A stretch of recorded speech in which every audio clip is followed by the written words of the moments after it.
Greetings of the day. Myself, C.A. Hemant Karunia, Assistant Professor, Sri Samliya Ji Government College, Mandfia, District Chittorgarh. Students, आप लोग मेरे पुराने बनाए हुए वीडियोस और फ्यूचर वीडियोस की लिस्ट पाने के लिए स्क्रीन पे आप लोगों को जो गूगल साइट एड्रेस आ रहा है, इस एड्रेस पर आप लोग वेब ब्राउज़र में टाइप करके और वीडियोस पर जा सकते हैं। कैसे जा सकते हैं मैं थोड़ा सा आपको एक्सप्लेन कर रहा हूँ। आप लोग इस एड्रेस को जैसे ही अपने वेब ब्राउज़र में टाइप करेंगे तो आपका वेब ब्राउज़र कुछ इस तरीके से साइट आपके सामने ओपन कर देगा। इसके अंदर आप लोग मेरे YouTube चैनल को पहले जो नए स्टूडेंट्स हों उनको वो सब्सक्राइब करें ताकि आप लोगों को सारे वीडियोस रिसीव करने में आसानी रहे। इसके बाद देखिए ऊपर की तरफ मैंने सब्जेक्ट वाइज लिस्ट दे रखी है। एक बार यहाँ नीचे की तरफ भी लिंक है। ये आपके लिए अप्रिसिएशन और क्वेरी या फीडबैक का आपके लिए क्वेश्चन वो दे रखा है। आप लोग अगर कोई क्वेश्चन पूछना चाहें तो इसके थ्रू मेरे से पूछ सकते हैं। और ये सब्जेक्ट वाइज पूरी लिस्ट दे रखी है। अगर जैसे आपको इनकम टैक्स का वीडियो देखना है या स्टेटिस्टिक्स का वीडियो देखना है, जो भी सब्जेक्ट का वीडियो देखना है, आप उस सब्जेक्ट पे क्लिक करो, आपके सामने पूरी की पूरी लिस्ट खुल जाएगी। और पर्टिकुलरली जिस वीडियो को आपको देखना हो उस वीडियो पर क्लिक करेंगे तो सीधे वो वीडियो आप लोगों का स्टार्ट हो जाएगा।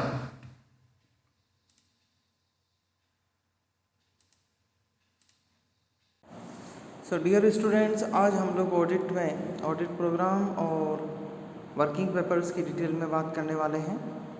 तो चलिए सबसे पहले शुरुआत करते हैं अंकेक्षण कार्य का प्रारंभ।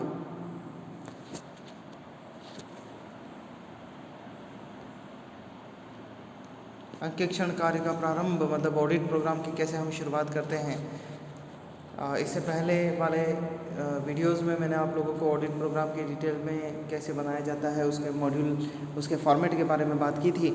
आज हम लोग उसकी शुरुआत कैसे करते हैं हम लोग उसको बारे में बताएंगे। तो सबसे पहले देखिए कि हमें ऑडिट प्रोग्राम में सबसे पहले अपने नियोक्ता को निर्देश देना होता है कि वह समस्त वाउचर्स तैयार करे, फाइल रेडी रखे, प्रारंभिक लेखा पुस्तकों का योग कर उनके शेष निकाल कर तैयारी रखे, ट्रायल बैलेंस मिला ले, फाइनल अकाउंट तैयार कर ले, अपने डेटर्स की, अपने क्रेडिटर्स की पूरी लिस्ट तैयार कर ले, विनियोगों की अलग से सूची बना ले, इन्वेस्टमेंट की सूची बना ले, वर्ष के अंत के शेष समस्त योजनाओं समायोजनों का उचित लेखा कर लिया जाए, संदिग्ध दायित्वों की भी अलग से सूची बना ली जाए, संपत्तियों दायित्वों की भी अलग अलग सूची तैयार कर ली जाए, संस्था के प्रबंधकों के नाम, पते आदि सूची बना ली जाए।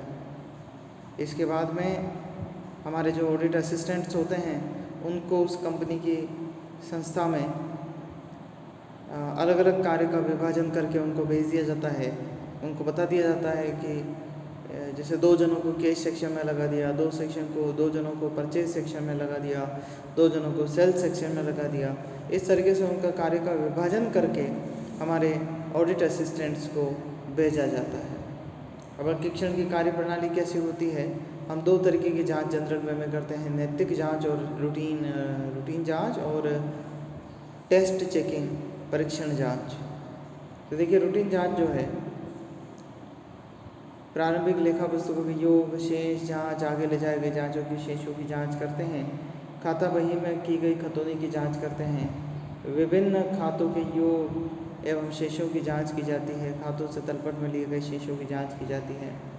उद्देश्य यही रहता है कि लगभग पूरे तरह से चेकिंग हो जाए और लेखा पुस्तकों की गणितीय शुद्धता जांच हो जाए, खातों की खतौनी एवं शेषों की जांच हो जाए, विशेष चिन्हों का प्रयोग करके यह दिखाना कि जांच के बाद अंकों में परिवर्तन तो नहीं किया गया है। लाभ जो हैं, नेचुरल सी बात है, हम रेगुलर चेक कर रहे हैं तो अंतिम फाइनल चेकिंग का आधार बन जाएगा, थोड़ा सिंपल रहता है। खतौनी की शुद्धता का पूरा नॉलेज हो जाता है क्योंकि हम टेस्ट चेकिंग में अगर जाएंगे तो वहाँ पे सैंपल लेंगे, लेकिन जब रेगुलर रूटीन की चेकिंग कर रहे हैं तो उसमें हम सभी डॉक्यूमेंट्स की चेकिंग कर लेंगे। इस वजह से उसमें शुद्धता बनी रहती है। अंक परिवर्तन असंभव किसी प्रकार का, क्योंकि विशेष चिन्ह इस्तेमाल कर लिए जाते हैं तो जो अकाउंटेंट है वो किसी प्रकार का उसमें अंकों में परिवर्तन नहीं कर सकता।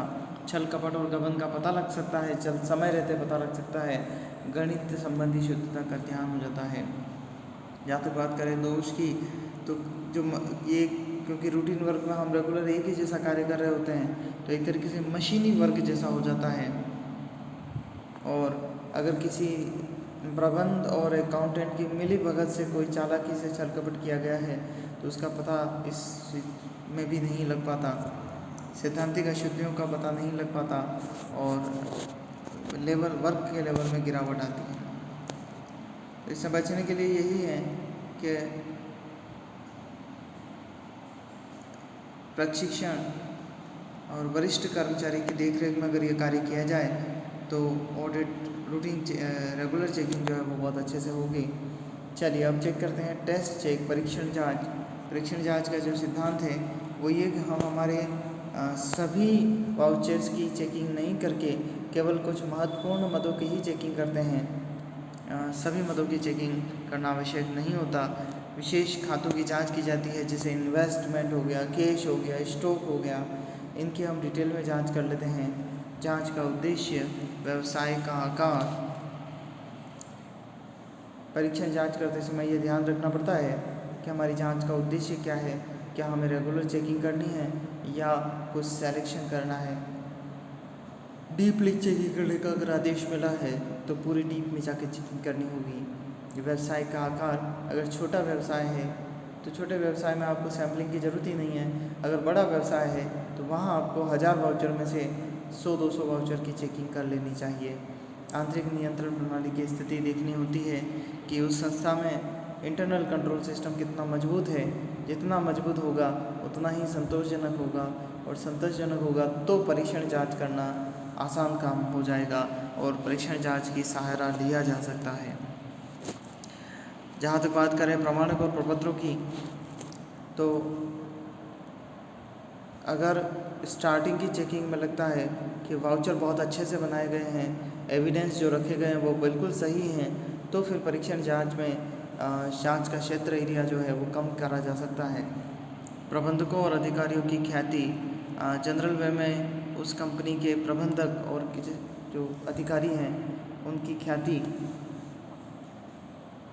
का पता लग जाता है कि वे उनके पुराने समय में क्या उनकी ख्याति रही है, उसकी विस्तृत जांच की जा सकती है। संदिग्ध व्यवहार, यदि जांच के दौरान अकाउंटेंट इस तरीके का व्यवहार करता है कि वो संदिग्ध जांच कर रहा है तो फिर उसकी विस्तृत जांच होनी चाहिए। संस्था के रेगुलेशंस पढ़ने चाहिए। अनुभव, अंकेक्षक का खुद का अनुभव भी यहाँ पे बहुत काम करता है। परीक्षण जांच के लाभ क्या होंगे बच्चों? समय की बचत हो जाएगी, आंतरिक निरीक्षण के महत्व में वृद्धि हो जाएगी, शुद्ध परिणामों की प्राप्ति होगी, अंकेक्षण कार्य शीघ्र कंप्लीट होगा, कर्मचारियों की शक्ति का अनियंत्र उपयोग हो पाएगा। अगर हम दोष की बात करें तो क्योंकि आपने सैम्पलिंग ली है, पूरी तरह से टेस्ट नहीं किया, तो वह जांच अधिक विश्वसनीय नहीं हो सकती। आप टेस्ट चेक करिए, पूरा चेकिंग करिए, अंकेक्षक के दायित्व में किसी प्रकार का कोई परिवर्तन नहीं होता। व्यवसाय कर्मचारी लापरवाह हो जाते हैं। टेस्ट सैम्पलिंग के लिए कहा है तो कई बार ये होता है वर्कर्स के लिए कि जैसे ही उनसे पूछा कि ये पर्टिकुलर चीज़ आपने चेक क्यों नहीं करी, कि साहब आपने टेस्ट चेकिंग करने के लिए कहा था, तो इस मामले में कर्मचारी जो हैं वो लापरवाह हो जाते हैं, क्योंकि कुछ लिए गए सैंपल के ऊपर रिपोर्ट प्रदान की जाती है, तो उस सैंपल को हम फाइनल रिपोर्ट नहीं कह सकते क्योंकि वो सैम्पलिंग आधार पर दी गई है। ये तो हम पहले ही कह चुके हैं कि परीक्षण जांच में के बाद में भी अंकेक्षक की स्थिति यथास्थिति रहती है। अंकेक्षक को अपनी तरफ से पूरी सावधानी बरतनी चाहिए। तो ये कुछ सावधानियां हैं जो परीक्षण जांच के समय करनी चाहिए। अब आते हैं सिलेक्शन लेने में, सैंपल का सिलेक्शन लेने में क्या क्या विधियाँ अपनाई जा सकती हैं। तो सबसे पहला हमारे पास है देव निर्देशन, मतलब रैंडम सैम्पलिंग, कि आपने अपने स्वयं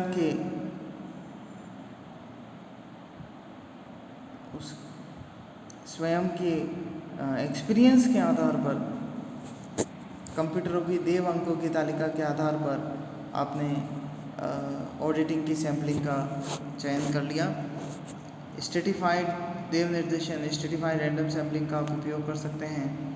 इसमें भी वही है कि हर 5वें नंबर वाले आइटम को ले लिया या हर 10वें नंबर वाले वाउचर को आपने चेक कर लिया। ब्लॉक निर्देशन, समूह निर्देशन का उपयोग किया जा सकता है। अब जब आप सैंपल ले रहे हैं तो उस वक्त 3 तरीके की त्रुटियां आपको देखने को मिलेगी। सहनीय त्रुटियां, आशातीत त्रुटियां और निर्देशन जोखिम। आप इन तीनों को ध्यान में रखकर अपनी सैंपल को सेलेक्ट करेंगे कि हमें किस लेवल का सैंपल लेना है। अब ऐसा नहीं है कि आपने सैंपल ले लिया और उसी सैंपलिंग के आधार पर, उसी सैंपलिंग टेक्निक के आधार पर आप अपना डिसीजन लेते जा रहे हैं। आपको कई बार आकस्मिक जांच भी कर लेनी चाहिए। आकस्मिक जांच को प्रत्येक अंकेक्षण का भाग माना जाना चाहिए। आकस्मिक जांच वहाँ की जानी चाहिए जहाँ आंतरिक नियंत्रण तंत्र विद्यमान न हो। अंकेक्षिक जांच की आवृत्ति अंकेक्षण को ध्यान में रखकर अंकेक्षक द्वारा तय की जाती है।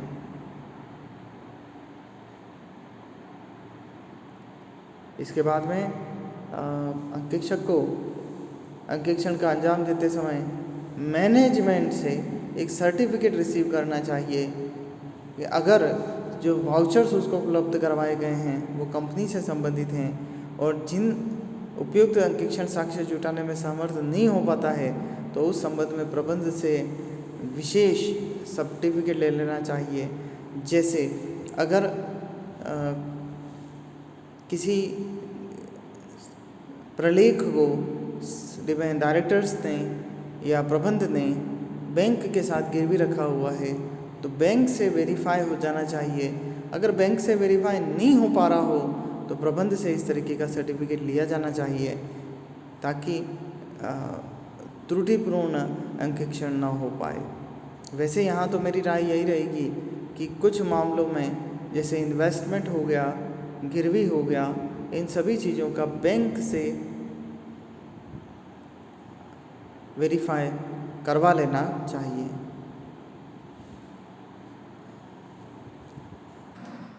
डियर स्टूडेंट्स, इन केस आज के वीडियो में आपको कोई भी प्रैक्टिकल प्रॉब्लम आती है या कुछ भी आपको समझ में नहीं आया हो तो आप मुझे